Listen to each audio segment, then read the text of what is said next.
जिसे हम ब्रह्मांड कहते हैं या सृष्टि कहते हैं, वो मोटे तौर पर कई रूपों का एक जटिल मिलाप है। ये सभी रूप, ये ग्रह, तारे, ये सारे सिस्टम, ये सब रूप हैं। जब ये रूप समय के साथ विकसित होते होते निपुण बन जाते हैं और लगता है जैसे शाश्वत हों, वो हमारे अनुभव में हमेशा बने रहने वाले इसलिए मालूम पड़ते हैं क्योंकि वो ऐसी सटीक ज्योमेट्री तक पहुंच चुके हैं। ये कोई ऐसी चीज नहीं है जो अचानक हो गई है। इनमें से हर एक रूप समय के साथ विकसित हुआ है। कुछ रूप हैं जो एक सीमा से परे विकसित हो चुके हैं। एक सीमा से मेरा मतलब है, अगर कोई रूप विकसित होकर ऐसी चीजें करने लगे जो इंसान नहीं कर सकते, तब हम उसे एक ईश्वरीय रूप कहते हैं। क्योंकि हर वो चीज जो हमारी क्षमता और सामर्थ्य से परे है, वो हमारे अनुभव में दिव्य बन जाती है। तो जब हम दिव्य रूपों की बात करते हैं, एक ईश्वर में विश्वास रखने वाले धर्मों में गलतफहमी ये है कि जो कई रूपों को मानते हैं वो रास्ता भटक गए हैं। यानी कि वो नहीं जानते कि दिव्यता क्या है। उन्होंने बहुत सारी मनगढ़ंत तस्वीरें बना ली हैं। ये रूप मनगढ़ंत नहीं हैं, इन्हें ब्रह्मांड की प्रकृति को देखकर समझा गया है। हमने ये पहचाना कि कुछ रूप ऐसी चीजें कर सकते हैं और ऐसे कंपन और ऊर्जा से भरपूर हैं जो सामान्य इंसानी क्षमताओं से परे है। तब उन सभी रूपों को हमने दिव्य रूपों के रूप में पहचाना। ये रूप नमन करने के योग्य हैं। सबसे बढ़कर ये ऐसे रूप हैं जिनका उपयोग करना हमको सीखना है। यानी हम क्या करें कि इन रूपों का असर हम तक पहुंचे। ये रूप जो हमारी बनावट से कहीं ज्यादा सक्षम है। इस धरती पर ऐसे प्राकृतिक रूप हैं जो इंसानी रूप से ज्यादा तीव्रता से कार्य कर सकते हैं, या हम इनको जोड़कर नए रूप बना सकते हैं, या हम रूपों का निर्माण कर सकते हैं। रूपों का ऐसा मेल बना सकते हैं जो ऊंचे तरीके से काम करेगा, उससे भी ऊंचा, जैसा हम फिलहाल अभी हैं। असल में योग का पूरा सिस्टम सिर्फ अपने खुद के रूप को व्यवस्थित या पुनर्व्यवस्थित करने के विषय में है। ये 114 चक्र जो कि अपने आप में एक तरह के ऊर्जा रूप हैं, अगर हम उन्हें एक खास तरीके से पुनर्व्यवस्थित करें तो वही इंसान जो अब तक सिर्फ हाड़ मांस था, जो जीवन में आदतों की मजबूरियों के भीतर जी रहा है, अचानक एक और ऊंची संभावना में बदल सकता है।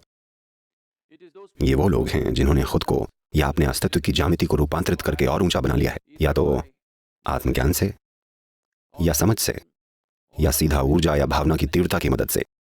उन्होंने खुद को एक और ऊंचे ज्यामितीय रूप में रूपांतरित कर लिया है, ताकि उनकी उपस्थिति से ही ऊर्जा का एक बिल्कुल अलग आयाम चारों ओर फैलता है। उन रूपों के चारों ओर एक बिल्कुल अलग संभावना उपलब्ध हो जाती है। तब हम उन रूपों को दिव्य रूप कहते हैं। So in India, such people get referred to as Bhagwan, or there's so many other names which essentially means godlike or divine. तो भारत में ऐसे लोगों को भगवान कहा जाता है, या ऐसे कई अलग दूसरे नाम हैं जिनका मूल रूप से मतलब है ईश्वर जैसा या दिव्य। इस मानव शरीर की प्रकृति में एक विशेष प्रबंध मौजूद होता है। एक पूरा का पूरा विज्ञान है जो आजकल बड़े अंदाजे लगाने वाले विज्ञान जैसा बन गया है। आजकल सहज ज्ञान का विज्ञान बड़ी बुरी हालत में पहुंच चुका है। ऐसा इसलिए है क्योंकि समाज में आम ईमानदारी का स्तर गिर चुका है। लोग कुछ भी कहने लगते हैं और अनुमान लगाने को सहज ज्ञान माना जाता है। वरना जब भी एक बच्चा पैदा होता था, आमतौर पर भारत में लोग एक सहज ज्ञान वाले व्यक्ति को बुलाते थे जो आकर बच्चे के शरीर की ज्यामिति देखता और बताता, इस बच्चे के जीवन में ये संभावनाएं हैं। सितारों को देखकर नहीं, बल्कि सिर्फ बच्चे के शरीर की ज्योमेट्री को देखकर, बच्चे के शरीर की ऊर्जा की ज्योमेट्री। शायद आप में से ज्यादातर लोगों ने सुना हो कि कैसे एक आदमी ने गौतम बुद्ध के भविष्य की भविष्यवाणी की थी। उन्होंने कहा वे या तो एक महान सम्राट बनेंगे या एक महान संत। तो शायद तार्किक दिमाग वालों को ऐसा लगे, अरे ये क्या, ये तो ये या वो वाली बात हो गई। अगर चित भी मेरी पट भी मेरी, तब तो आप सही ही होंगे। नहीं, वो केवल ये बता रहे हैं कि बच्चे की ज्योमेट्री की तीव्रता को देखकर वो कह रहे हैं कि या तो भौतिक दुनिया में वो महान चीजें हासिल करेंगे क्योंकि वो राजा के बेटे हैं, यानी शायद वो एक महान सम्राट बन जाएं, या क्योंकि वो कुछ विशेष देख पा रहे हैं कि बच्चे में अगर इतनी तीव्रता है तो वो अपना टाइम लोगों पर राज करने में क्यों बर्बाद करेगा, बल्कि इससे अच्छा कि वो उन्हें गले लगा लेगा, जो कि ज्यादा समझदारी का काम है। वो उन्हें रूपांतरित करेगा, जो कि एक ज्यादा समझदारी का काम है। तो उन्होंने कहा इसकी तीव्रता एक सम्राट होने से भी ज्यादा दिख रही है। राजा का बेटा होने के नाते शायद ये एक सम्राट बने, पर इसकी ज्योमेट्री की तीव्रता को देखकर लगता है कि वे शायद एक महान संत बन जाएं। खैर, गौतम बुद्ध दूसरी तरह के व्यक्ति निकले। उनकी भविष्यवाणी गलत नहीं थी। अगर किसी वजह से वो ठोकर खा गए होते तो शायद वो एक महान सम्राट बनते, एक विजेता। शायद वो कई देशों को जीतकर महान सम्राट बन गए होते, बिना कपट, हिंसा और बहुत सारी ऐसी चीज़ों के बिना कोई महान सम्राट नहीं बनते। ये सब ज़्यादातर लोग अपने जीवन में नहीं करना चाहेंगे। एक महान सम्राट बनने के लिए आपको कई ऐसे काम करने पड़ते हैं जो कई समझदार लोग करने को तैयार नहीं होंगे। इसलिए गौतम ने दूसरा रास्ता चुना और वो भविष्यवाणी गलत नहीं थी।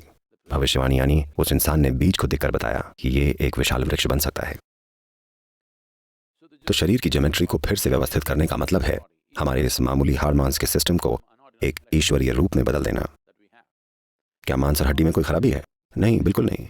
बस उसकी अपनी सीमाएं होती हैं। ये मजबूरी भरा रूप है। क्या मजबूर होने में कुछ गलत है? नहीं, गलत नहीं है।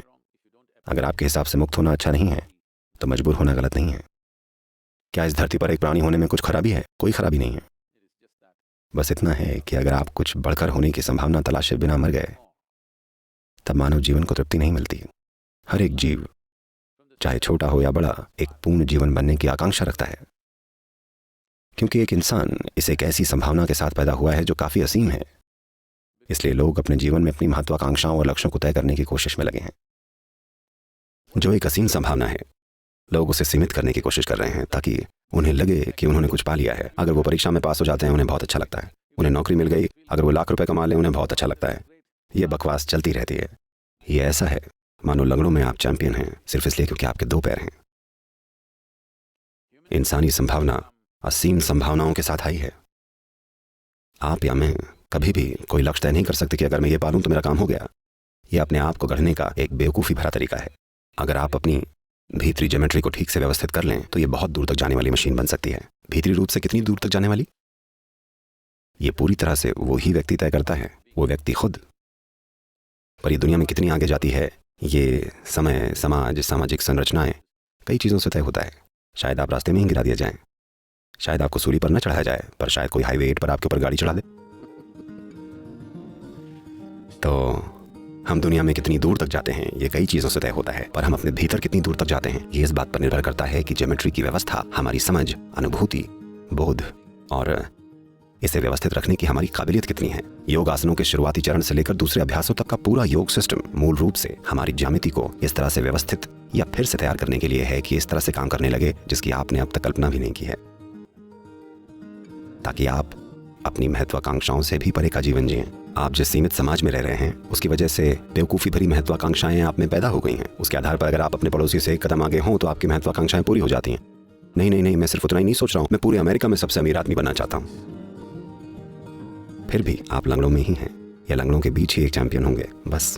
तो जैसी परिस्थितियों में हम अभी जी रहे हैं उनके आधार पर एक असीम संभावना को बेवकूफ़ी भरी चीज़ों में जकड़ के रखना ज़रूरी नहीं है।